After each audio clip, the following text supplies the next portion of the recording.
this week's episode of Naruto Shippuden, the Itachi backstory arc continues, with everyone's favorite mind-melting fireball-spewing ninja officially joining the Akatsuki. We also get to learn that his very first partner was Juzo Biwa, a former member of the 7 Ninja Swordsmen of the Mist, and also a former wielder of the Executioner Blade. Even though this entire backstory arc is all about Itachi and him killing the Uchiha clan and joining the Akatsuki and all of the crazy adventures that he went on, I think the real star of this week's episode, without a doubt, is Juzo Biwa, the former member of the 7 Ninja Swordsmen of the Mist, user of the Executioner Blade. This guy is pretty freaking awesome. Basically, he's like pre-Zabuza. He definitely reminds me of the character a lot, mostly in their appearances, and I just have to say, I love the design of this character. He definitely looks like he would be a member of this group, what with the shark teeth, the bandages all over his face, the big massive scar, and these crazy red markings which give his mouth the appearance of literally a giant pissed off piranha or shark.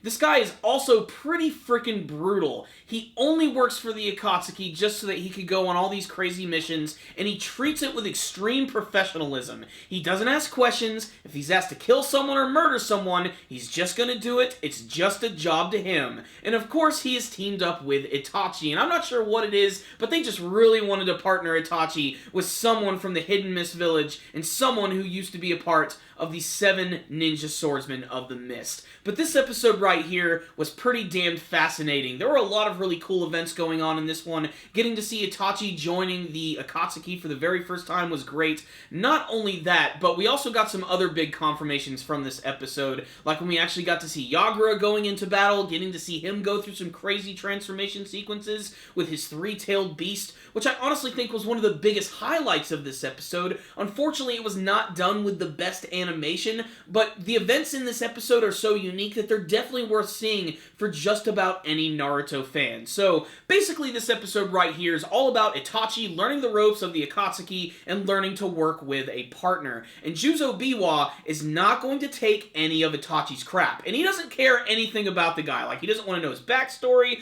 where he's been, where he's going. He is just his partner in crime. The only thing that he's going to work with on Itachi is trying to form these formations when they go off on missions to assassinate people or to get some information about the Bijou. And that's another important detail in this episode, is that at this point in time, the Akatsuki are not necessarily looking for the tailed beasts or trying to collect them quite yet. They're just trying to amass their very own personal army, as well as a lot of money. But after a couple of successful missions, that's when Pain decides to have this big meeting with all the members, and he decides, alright guys, this is our plan. We're gonna go after these giant Godzilla-like monsters, and we're gonna conquer the world with them. Sounds good, right? So anybody who's not on an important mission, go off, get some information about these guys, figure out where they are, and we will capture them. So of course this leads to Itachi and Juzo going to the Hidden Mist Village, somewhere that Juzo does not want to go. Obviously because of his history with this village, and because he probably doesn't want to end up running into the 4th Mizukage. And unfortunately, by the end of the episode, he totally ends up running into this guy.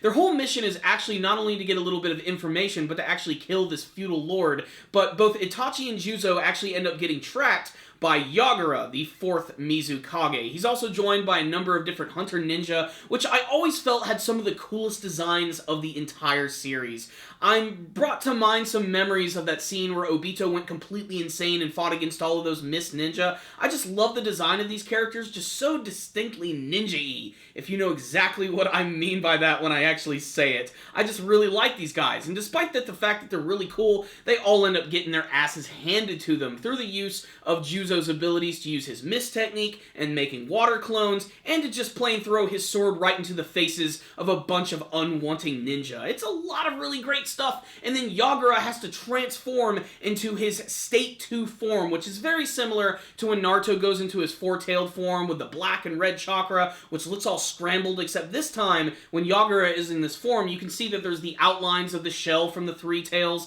It's 3 very distinctive looking tails, and its weird spiky face. And as cool as it looks, the animation here really isn't all that special. All Yagura really does is just run up, punch, and scratch them, and he even does this one Bijou Bomb technique, which felt like, or at least I felt like, it really needed a little more impact behind it, but the attack was still powerful enough to actually end up taking out Juzo Biwa, because Yagura actually points this attack right at Itachi, but then Juzo gets in the way, knocks it with his Executioner's Blade, which ends up getting completely broken in half, with the top half of the blade getting embedded and impaled into his stomach. This right here is basically the death of Juzo Biwa, who, in his final moments, laments over the fact that his only true ally was his Executioner's Blade, the one thing that he really cared about. And as he dies right there without even saying anything to Itachi, Itachi does the coolest thing ever. He ends up picking up the blade by the handle and putting it in his hands. Presumably, at this point in time, the blade went into the hands of the people at Hidden Mist Village and eventually ended up with Zabuza Momochi. This could have been the end of the episode right here, but no, there's actually still some other really good stuff, because throughout the course of this episode, there's a lot of scenes where different members of the Akatsuki are wanting to partner up with Itachi. In particular, Orochimaru. Orochimaru is completely obsessed with Itachi, because of course all he wants to do is take over his body or steal his eyes. And Sasori doesn't really seem to have any problem with wanting to switch partners, like he is just completely annoyed by Orochimaru, and frankly, I always wanted to see these two characters interacting a little bit more, because their whole deal is about immortality, and they're like these crazy kind of like manipulative mad scientists in a way, and I just think seeing them interact would have been fun, but the fact that they don't get along is honestly kind of shocking. We also get to learn what happened to that one other unnamed member of Akatsuki who was partnered up with Kakuzu. Of course, he got killed, and that's because if the past told us anything about Kakuzu, it's that whoever he was partnered up with, he would usually end up killing them, mostly because he didn't like them, but sometimes they would just get in the way. Eventually, of course, he's partnered up with Hidan, and their partnership makes perfect sense because he can't be killed, and Kakuzu can just fire away. So, sucks to be that other guy who got completely obliterated by a fireball, but we didn't even know that guy's name in the first place. And so, we got some brand new teams which are getting ready to be formed. At the very end of the episode, we are formally introduced to Kisame. Yes, Kisame is going to be joining the group, and with little fanfare. He basically just sort of shows up and meets Itachi. He walks out on this dock. This is a scene that's actually been seen a couple of times in the series, and frankly, I don't think we need to see any more than this. I'm pretty satisfied in just knowing that they met each other, and they had a much better relationship and partnership than with Juzo Biwa. Obviously, the history of the series will show us that Itachi and Kisame worked together for a very long time in the series. So, what's the rundown on this week's episode of Naruto Shippuden? Juzo Biwa is a really cool character. I love this guy. I also love the fact that they tied his entire backstory into Might Guy as well, mentioning that his team was just basically completely wiped out by Might Dai, and then only a few members of his group were actually able to escape. And this was probably the moment where he decided, I don't want to be a part of this group anymore, and I'm going to desert the village to join the Akatsuki. And it's amazing how he doesn't question anything about the Akatsuki either. Like Zabuza Momochi, he basically is just all about murder, murder, kill, kill. And having a character like that next to someone like Itachi is always really fun to watch, because of course there's going to be a little bit of a clash between the two characters. At first it almost seemed like Juzo wasn't going to take any of Itachi's crap and might even force him to actually get physical with him, but no, he's just letting him know what the rules of Akatsuki are, and Itachi, for the most part, just keeps his mouth shut and does his job. Of course, he's trying to look at things from the inside, and he's doing a really great job of actually doing that. We even got to see some cool action scenes from him as well. The big highlight this week was probably seeing Yagura come out and transform into his tailed beast form. I thought that looked really cool. When I saw the preview for it in the last episode, I was really hoping that it was going to be the three tails, and indeed it was. I love the look of the shell and the spiky face. I wish we could have seen more from that, and maybe even more of a crazy transformation, but they probably didn't want to go that nuts, and of course they have to save their budget and best animation teams for some of the episodes which are going to be coming up later in the future. They did just announce that this Itachi filler will be wrapping up at the end of this month, which means as we get into May, we're finally going to get back to the canon material of Naruto Shippuden, and that is definitely something to look forward to. But that being said, this was still a pretty good episode right here. I loved getting to learn a little bit more about these other members of Akatsuki that we've never seen before. Juzo Biwa is pretty freaking awesome. I think he's a great side character, and he technically is not a filler character either. either. This is someone who has been mentioned in the manga and has showed up with the former members of the Ninja Swordsmen of the Mist. I'm not quite sure why Kabuto didn't want to bring him back, but still, it was just awesome to see him interacting with Itachi and getting to see more of the Akatsuki group in a much earlier fashion, getting to see different teams, different team-ups, and getting to see members of the Akatsuki who never had an opportunity to interact with each other actually talk to each other. Like, Kakuzu doesn't take anyone's crap when everybody starts calling him out for killing his partner. He doesn't take any guff from Orochimaru either. And speaking of Orochimaru, they do have that scene where he tries to steal Itachi's body and his eyes and everything.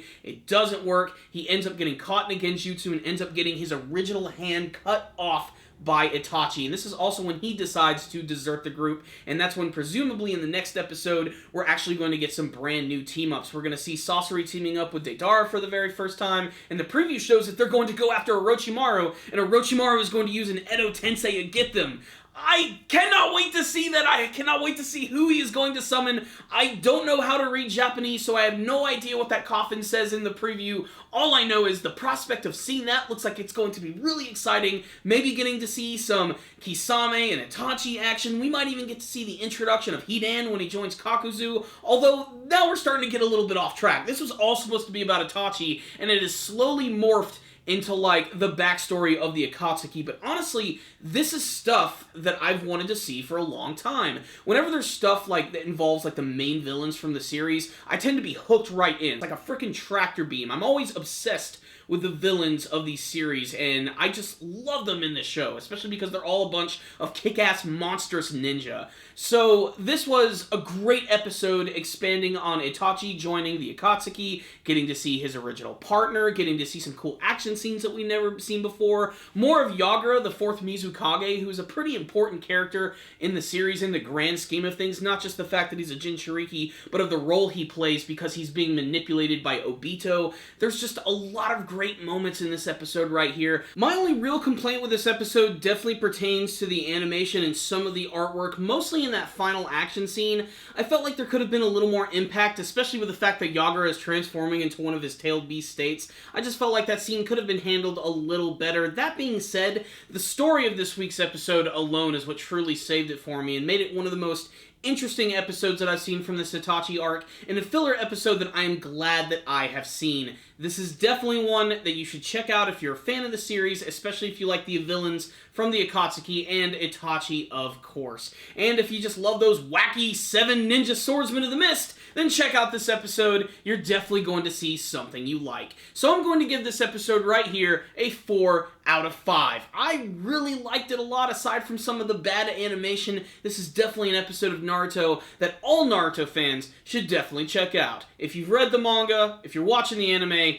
check this one out. You might see something you like. But if any of you did watch this week's episode of Naruto Shippuden, why don't you tell me what you thought about it in the comment section below? Did you like learning a little bit more about Itachi's very first partner, Juzo Biwa? Do you have a favorite assassin from the 7 ninja swordsmen of the mist?